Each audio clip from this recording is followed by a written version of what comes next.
जय श्री राम। शंखनाद में आपका स्वागत है।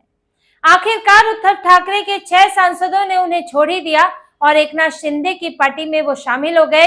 पहले जहां ये बात मीडिया के हवाले से या फिर छोटे छोटे बयानों में चल रही थी, वहीं अब पूरी तरह प्रेस कॉन्फ्रेंस करके उद्धव ठाकरे के 6 सांसदों ने साफ कह दिया है कि वो एकनाथ शिंदे की पार्टी में शामिल हो रहे हैं। अब उद्धव ठाकरे लोकसभा में मात्र 3 सांसदों के साथ रह गए हैं और इन 3 सांसदों में भी राजा भाऊ वाजे जो एक सांसद है उन पर खतरा मंडरा रहा है, यानी कि वो भी कभी भी पाला बदल सकते हैं। उद्धव ठाकरे को इसका भरोसा नहीं है। तो उद्धव ठाकरे का एक बेहद बुरा सपना आखिरकार सच हो गया और अब उद्धव ठाकरे इमोशनल कार्ड खेल रहे हैं कि मैंने इन्हें टिकट देकर गलती की, गद्दार हैं। अगर आपको लगता है कि मेरा नेतृत्व ठीक नहीं है तो मैं इस्तीफा दे देता हूं, मैं छोड़ देता हूं, कोई और अध्यक्ष बन जाए। ये सब इमोशनल कार्ड होते हैं। उद्धव ठाकरे ने बार बार इन सांसदों को फोन करके मनाने की भी कोशिश की, बहुत गिड़गिड़ाती हुई स्थिति उनकी हो गई, लेकिन उसके बाद भी सांसद नहीं माने और उद्धव ठाकरे अब अघाड़ी में मात्र 3 सांसदों वाले नेता रह गए हैं, जिनको न तो कांग्रेस पूछेगी ना तो शरद पवार पूछेंगे, क्योंकि उद्धव ठाकरे अब उनके किसी काम के नहीं रहे। वहीं अघाड़ी को और उद्धव ठाकरे को एक और झटका लगा है और वो है एमएलसी चुनाव का। एमएलसी चुनाव में 17 सीटों में से एक भी सीट उद्धव ठाकरे हासिल नहीं कर सके। अघाड़ी में कोई भी पार्टी एक भी सीट हासिल नहीं कर सकी। ये लोग 0 पर रह गए और महायुति ने इसमें से 16 सीटें हासिल की हैं। एक सीट जो किसी को और को गई है वो है नागपुर की सीट, जहां से एकनाथ शिंदे को मिला था, लेकिन बीजेपी के एक बागी नेता ने वहां से जीत हासिल की है। ये एमएलसी के चुनाव थे, यानी कि विधान परिषद के, जिनमें वोट डालते हैं स्थानीय नेता, पंचायत के नेता, नगर परिषद के। ये एमएलसी का चुनाव था, यानी विधान परिषद का चुनाव, और इसमें वोट डालते हैं स्थानीय नेता, यानी कि पंचायत सदस्य, नगर पालिका सदस्य, नगर परिषद सदस्य। जो एमएलसी का चुनाव होता है उसमें अलग अलग तरह से नियुक्ति होती है। कुछ हिस्सा ऐसा है जो कि विधायक चुनते हैं, कुछ गवर्नर नियुक्त करते हैं और कुछ जो है स्थानीय नेताओं के द्वारा चुने जाते हैं। अब इसमें इनका पूरा सुपड़ा साफ हो चुका है, किसी के हाथ में कुछ नहीं लगा है। 0 0 0 तीनों रह गए हैं, क्योंकि स्थानीय निकाय चुनाव में इनकी हालत बहुत बुरी रही थी। नगर परिषद में, चाहे नगर पालिका के चुनाव हुए, पंचायत चुनाव हुए, इनकी पार्टी को बहुत बहुत कम हासिल हुए थे इनको पद, और उसमें उद्धव ठाकरे का परफॉर्मेंस तो और ज्यादा खराब रहा था। जो थोड़ा बहुत ठीक रहा था वो कांग्रेस का था। तो ऐसे में एमएलसी की सीट तो इनके हाथ से जानी ही थी। बीजेपी ने 11 सीटें जीती हैं।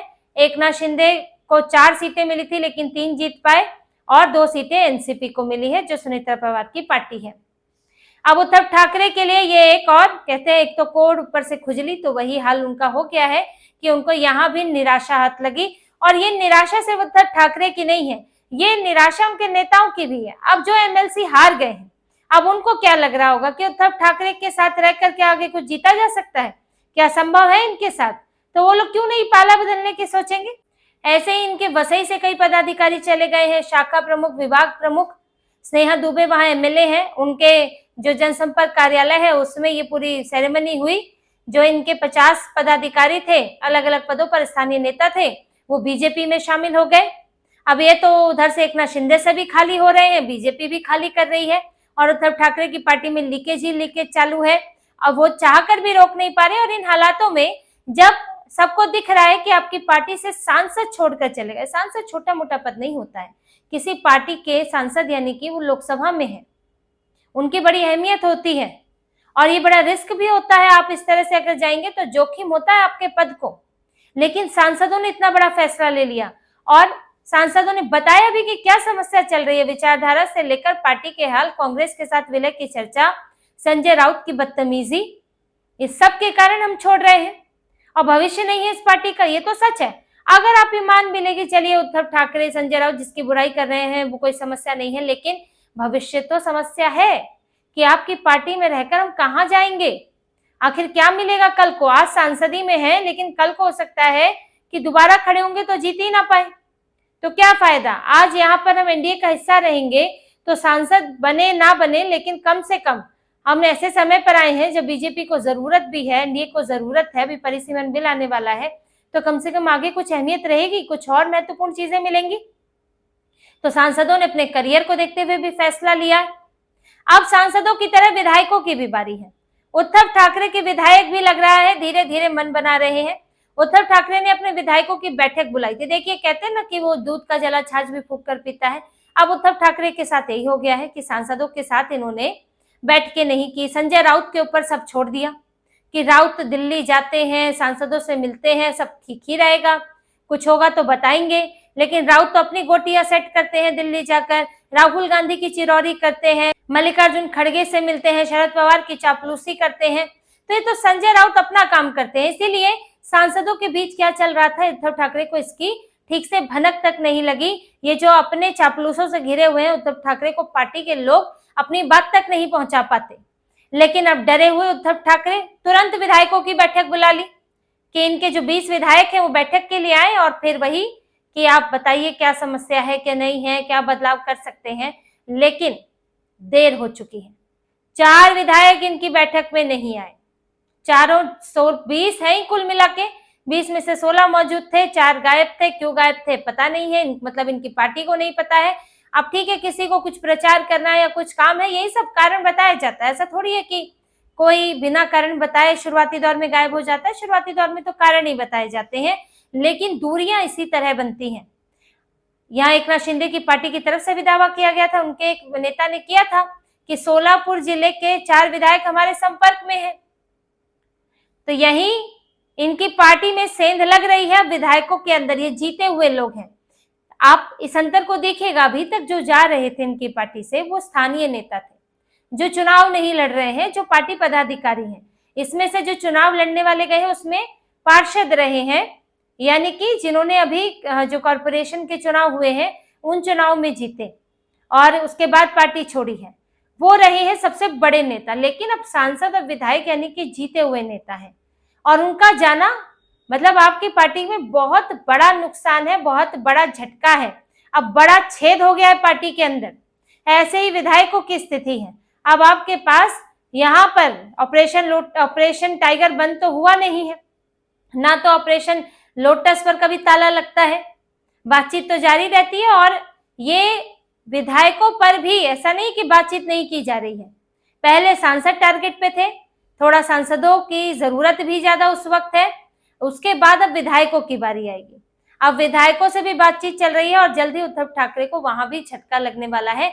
और विधायकों के सामने भी वही सवाल है कि आज आप उद्धव ठाकरे के साथ खड़े हैं, कल को आपको टिकट भी मिल जाए तो क्या आप जीतेंगे इस अघाड़ी से?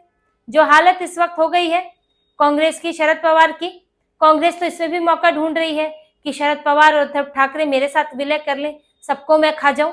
आखिर ये बात क्यों उठी?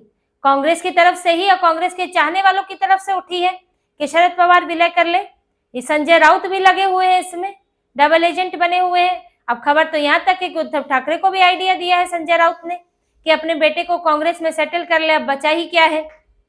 तो ये सब बातें जब विधायकों के कानों में पहुंचती हैं तो उनको अपने भविष्य की चिंता होती है कि अगर कांग्रेस के पास ही जाना है तो भाई यहाँ बीजेपी के पास चले जाओ, ज्यादा अच्छा है, एनडीए में चले जाओ, ज्यादा अच्छा है। कांग्रेस के तो यहाँ अगली बार भी हालात खराब दिख रहे हैं और केंद्र में भी नहीं है कांग्रेस सरकार।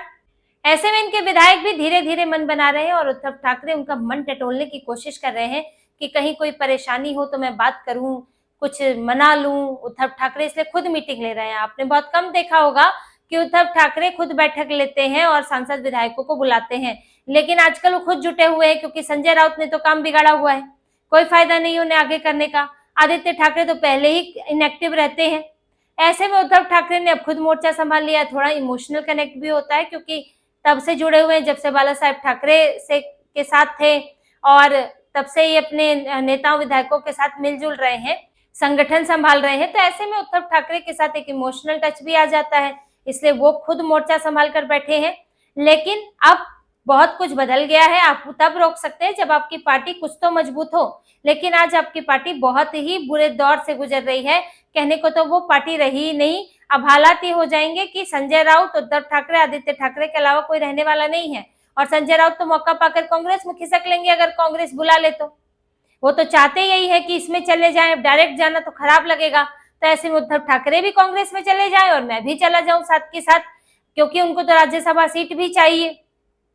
तो ये इनकी पार्टी का इस वक्त कुल मिलाकर हाल है कि इनके सांसद विधायक जा रहे हैं, ये चुनाव नहीं जीत पा रहे हैं और इनके नेता ये शिकायत कर रहे हैं कि इनकी पार्टी में रहते अब कुछ बचा नहीं है। सांसदों ने ये तक कहा कि भाई हमारे पास फंड नहीं है, हमें कितना फंड मिलेगा अपने यहाँ करने के लिए, उतने इससे ज्यादा की जरूरत पड़ती है, हमारे प्रोजेक्ट्स अटके पड़े हैं, अब सरकार से मिले कैसे? आप लोग तो हर बात पर समस्या खड़ी कर देते हैं, आप तो वहां पर दो दो हाथ किए बैठे हुए हैं सरकार से। हम भी सरकार का, भाई विधायक अगर आप चुन लिए गए हैं तो आप सरकार का ही हिस्सा हैं, हमें मिलना चाहिए, हमें अपनी बात रखनी चाहिए, लेकिन आपने माहौल ऐसा बना दिया। अब क्या ये बात विधायकों को नहीं लगती होगी? भाई फाइलों पर जब अधिकारी बैठ जाए तो उसे उठाएगा कौन? जो सरकार में बैठा नेता है वही तो उठाएगा। तो आपको जाना पड़ेगा उसके पास, आपको अतिरिक्त फंड की भी जरूरत पड़ सकती है, या फिर जो आपके पास है उसका जल्दी इस्तेमाल हो सके इसकी भी जरूरत पड़ सकती है। ऐसे में सरकार के साथ आपको बनाकर भी चलना पड़ता है। ये नहीं कि आप इस पे सवाल नहीं उठाएंगे सरकार पर, वो एक आपसी समझ होती है। सत्ता में बैठे लोगों को भी पता होता है कि भाई विपक्ष तो बोलेगा, लेकिन एक बैकडोर से चीजें चल रही होती है कि भैया ऐसा नहीं कि हर बात पर पिन करेंगे, हर बात को गलत बताएंगे, कुछ चीजों में, कुछ जो बिल है, कुछ जरूरी बिल है उसमें हम जो है समर्थन भी करेंगे, ये भी चलता है, दोनों तरफ से चलता है। लेकिन उद्धव ठाकरे ने तो तलवार ही लेकर बैठे रहे, झगड़ा ही करके रख दिया। तो उद्धव ठाकरे ने जो कुछ किया है अब उसका नतीजा ये है कि इनके सांसद भी बितके हुए हैं और इनके विधायक भी अब पाला बदलने का सोच रहे हैं और उद्धव ठाकरे अब अपनी पार्टी में अकेले पड़ने वाले हैं। तो इसी तरह की खबरें और विश्लेषण आपके लिए लाते रहेंगे, हमसे जुड़े रहिए, सब्सक्राइब कीजिए, कमेंट कीजिए। बहुत बहुत धन्यवाद। जय श्री राम।